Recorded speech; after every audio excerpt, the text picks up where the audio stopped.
Watch these. Typical point. Now watch this now. See, I got a little X in there. Watch this. Open and shut. Heaven open, hell shut. And then watch this. Heaven shut, hell open. Now hold on just a minute. Don't read between the lines. Or maybe you can.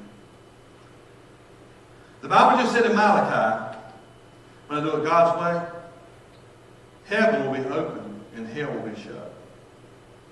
Anybody see? It's not my words. It's His words. But if I do it my way, heaven will be shut and hell will be open. Now, I want you to think about that for a minute. I'll let it digest for a minute.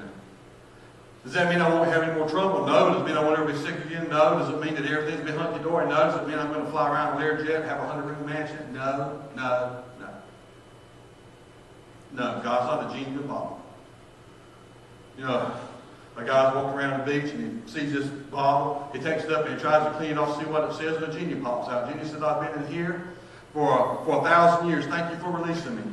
He said, I'll give you 3 wishes for letting me out. The man says, awesome. He said, but before I give them to you, let me tell you something. Whatever I give you, I'm going to give your mother-in-law half. He said, okay. So he said, I want $1 million. There's $1 million, but your mama's, or give her double. I got $1 million, but my mama's got $2 million. That's not funny. He said, I like a 100-room mansion. Boom, you got a 100-room mansion, but like I said, your mother-in-law gets double.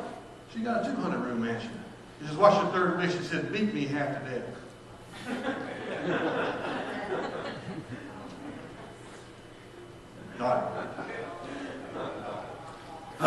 don't do it. All the mother-in-laws here going, ugh. Okay. So now watch. God said, again, this doesn't mean you're not going to have problems. It doesn't mean things are not going to happen. It means that now they're going to happen through God's hand, and it's going to stop the impact. I remember DC and Daniel. I took them in that back room many a time, and I said, boys, their mama was so mad at them. She said, you need to take them back there. I mean, you wear them out to where they can't even walk. I said, all right. And I carried them in the back, and I said, boys, y'all better make it. I know y'all don't try this at home. I said, boys, y'all better make it out good. Now, sometimes I didn't do this. Sometimes I did. DC looked at me like, yeah, right there. Look at it. There's times I put them on my knee, and I go to pop their hiney, I'd hit my leg at the same time. And so my leg got more than they did. You hear the noise from their hiney, but you hear the thump from my leg. I'd come out limping, and they're going, oh, Mama, you killed me. But you see, the Father was buffing the blood. Buffering the blood. The same way, there's still going to be things happen to you, but God will buffer the blood. There's no telling what it'd be like without Him. Amen? So now here it is. I'm going to get ready to close. Somebody said, praise God. Okay. Or you can do it your way. Let's just watch this. The last 3 books of the Bible, one of them Haggai. They're building the temple. Rebuilding the temple, the second temple. And the New Living Translation says, this is what the Lord of Heaven's armies says. The people are saying the time has not yet come to rebuild the house of the Lord. Then the Lord sent this message through His prophet Haggai. Why are you living in luxurious houses while my house lies in ruins? This is what the Lord of Heaven's armies says.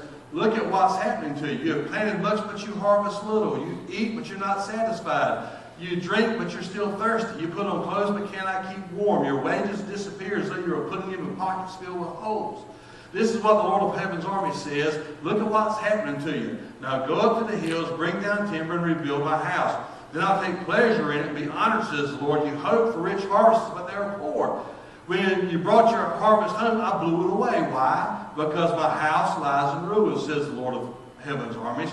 While all of you are busy building your own fine houses, it's because of you that the heavens withhold the dew and the earth produces no crops. I called you for a drought on your fields and your hills, a drought to wither grain, grapes, and olive trees, and all your other crops, a drought to starve you and your livestock, to ruin everything you've worked so hard to get. Wow, that's some heavy stuff coming from the God of angels, armies.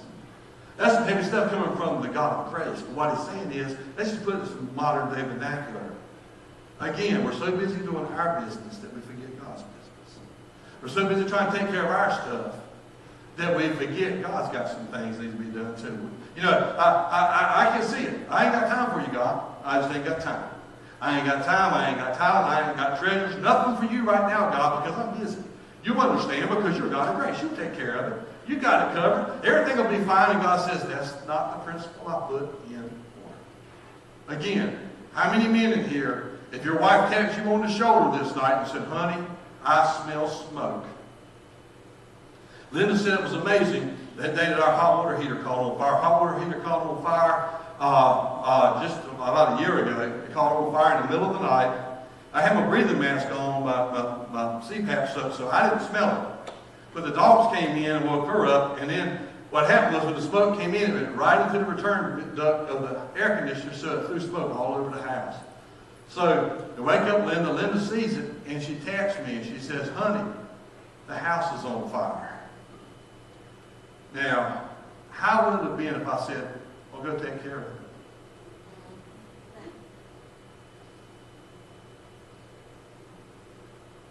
Y'all wouldn't even listen to me right here, right now, if I said that's what I was saying.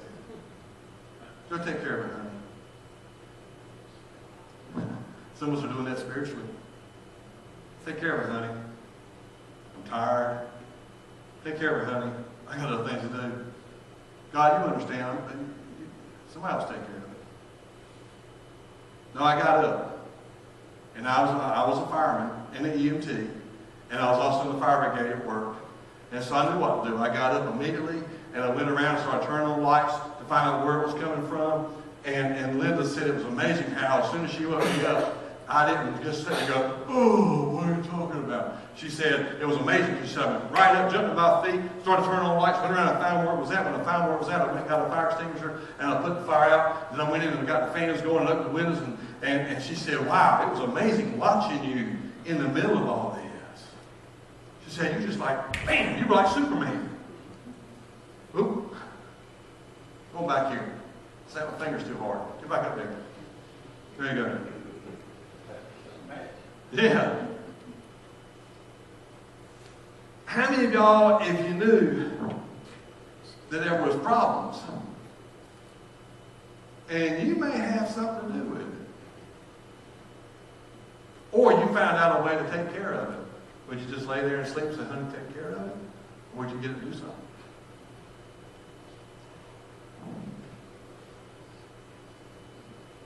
We got an election coming. Our country's gone so crazy liberal that we've got the two most hated candidates ever running. That makes no sense whatsoever. And no matter which one wins, I honestly have a problem with both of them. But I know the platform that I'm pulling for.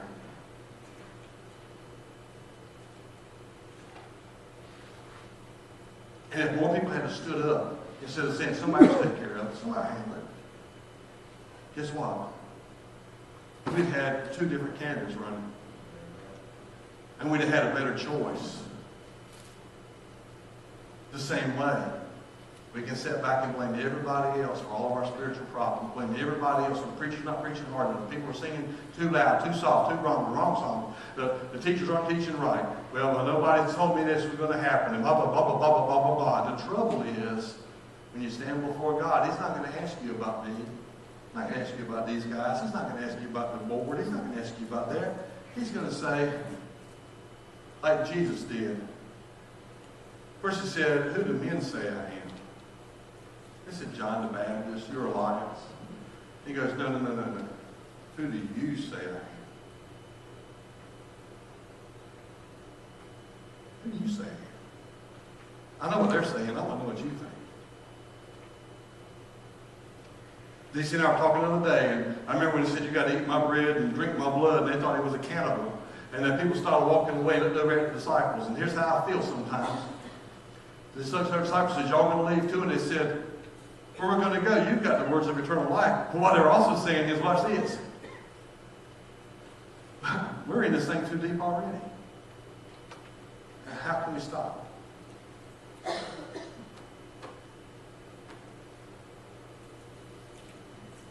How can we stop? I'm in too deep. I've invested my life. I've invested everything I got. I've invested all. I said, Lord, we're going for broke. There it is, Lord. Here it is. The same way. That's the way we should be. But now Alexander the Great would go to conquer an island. He would go to conquer area. He went in and he went across the boats. When they got the boats over to the other side, they knew it was going to be rough, they knew it was going to be tough. And so when they go over to the other side, the first thing he tells them to do is, I want you to burn your boats. Why are we going to burn our boats? Because I want you to know you're in it too deep. Get in there and take care of it. If you got your boat, you're going to say, well, I can get out. I got this.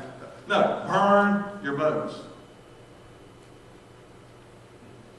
We got problems in this nation.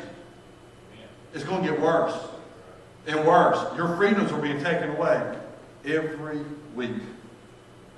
And especially if you got Christian on your label, you're in big trouble around here. So you know what? God says, I got it covered. You put me first, I'll put you first. I'll take care of it. Amen? Amen. So here we go. Get ready. Get ready. I'm almost through.